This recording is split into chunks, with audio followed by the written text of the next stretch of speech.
आज की कहानी। कपिल और काजल भाई बहन थे। काजल बड़ी थी, कपिल छोटा था। दोनों के माता पिता का स्वर्गवास हो चुका था। काजल एक ऑफिस में काम करती थी। उसका भाई अमित पढ़ता था। वह अपने भाई को बड़ा आदमी बनाना चाहती थी। कुछ दिन बाद कपिल की पढ़ाई पूरी हो गई। एक दिन उसने घर आकर काजल को बताया, दीदी मुझे बहुत बड़ी कंपनी में मैनेजर की नौकरी मिल गई। अब तुम काम करने नहीं जाओगी।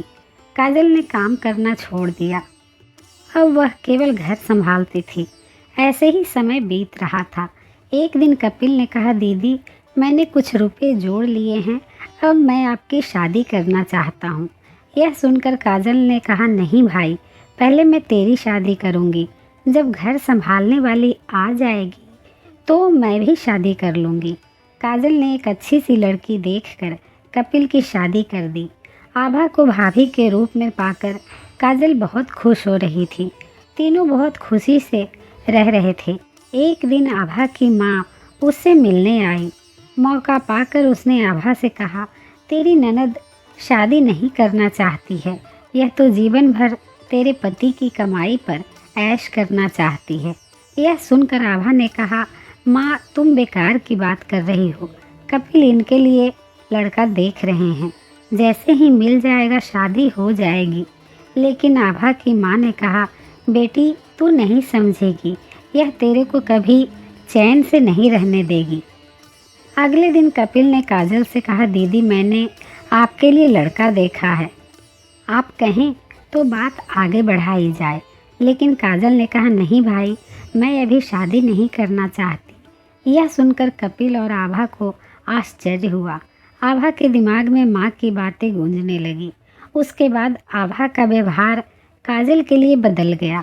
वह काजल से छोटी छोटी बात पर लड़ती रहती। अकेले में आभा ने अमित से कहा, दीदी शादी क्यों नहीं करना चाहती? कहीं ऐसा तो नहीं तुम्हारी बहन हमेशा हमारे ऊपर बोझ बनकर बैठी रहे? यह सुनकर कपिल को बहुत गुस्सा आया। उसने कहा, खबरदार मेरी दीदी के बारे में कुछ कहा तो वे जो चाहेंगी वही होगा। तुम्हें पता है, उन्होंने अपना पूरा जीवन मुझे बड़ा आदमी बनाने में लगा दिया। आभा को समझ आ गया कि कपिल उसकी बात कभी नहीं सुनेगा। उसने अपनी ननद को रास्ते से हटाने के लिए एक तरकीब सोची। एक दिन आभा ने काजल से कहा, दीदी काफ़ी दिनों से मैं कहीं बाहर नहीं गई हूँ, कल हम मंदिर चलते हैं। अगले दिन दोनों मंदिर में पहुँच जाती है। मंदिर में पूजा करने के बाद आभा काजल को प्रसाद देती है। उसने प्रसाद में कुछ मिला रखा था। प्रसाद खाकर काजल बेहोश हो जाती है। आभा उसे छोड़कर घर वापस आ जाती है। उसे लगता है जहर मिले प्रसाद से कुछ देर में काजल मर जाएगी। कुछ देर बाद काजल को होश आता है, लेकिन वह अपनी पिछली जिंदगी भूल गई। वह मंदिर में बैठकर रोने लगती है। शाम को जब कपिल घर वापस आकर आभा से काजल के बारे में पूछता है तो आभा कहती है, दीदी तीर्थ यात्रा पर गई है, कुछ दिनों में वापस आ जाएगी। तब कपिल कहता है, दीदी मुझे बगैर बताए अचानक कैसे चली गई? वह परेशान हो जाता है। इधर काजल को उसी मंदिर के पुजारी मंदिर में स्थान दे देते हैं। वह दिन रात मंदिर में सेवा करने लगती है।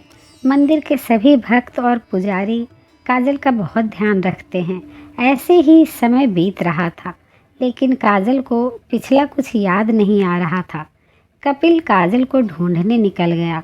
वह काजल को ढूंढता रहा, लेकिन वह कहीं नहीं मिली। एक दिन वह थक कर उसी मंदिर में एक पेड़ के नीचे बैठा था। तभी वहाँ काजल आई और उसने कहा, भैया मंदिर में भंडारा शुरू हो रहा, आप भी बैठकर भोजन कर लीजिए। काजल की आवाज़ सुनकर कपिल चौंक गया। काजल को देखकर वह रोने लगा। तब काजल ने कहा, भैया आप क्यों रो रहे हो? तभी वहाँ पुजारी बाबा आ गए। उन्होंने कपिल से पूछा तो उसने काजल के बारे में बताया। पुजारी बाबा ने कहा, ये लड़की यहाँ बेहोश मिली थी, होश आया तो इसे कुछ याद नहीं था। अच्छा हुआ तुम मिल गए, इसे अपने घर ले जाओ। भगवान ने चाहा तो वहाँ जाकर इसकी याददाश्त वापिस आ जाएगी। कपिल ने काजल को चलने के लिए कहा तो वह रोने लगी और जाने से मना कर दिया।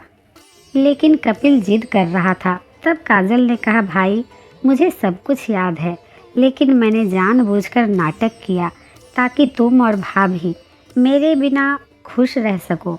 भाभी को मेरा घर में रहना पसंद नहीं, इसलिए अब मैं उस घर में नहीं जाना चाहती। यह सुनकर कपिल रोने लगा और काजल से बोला, दीदी अगर आप नहीं चलोगी तो मैं भी यहीं रहूँगा।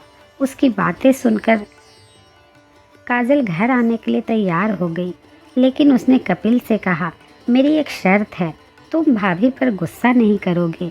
वो मान गया और काजल को लेकर घर आ गया। काजल को देखकर आभा सहम गई। वह रोने लगी और उसने कपिल और काजल से माफ़ी मांगी।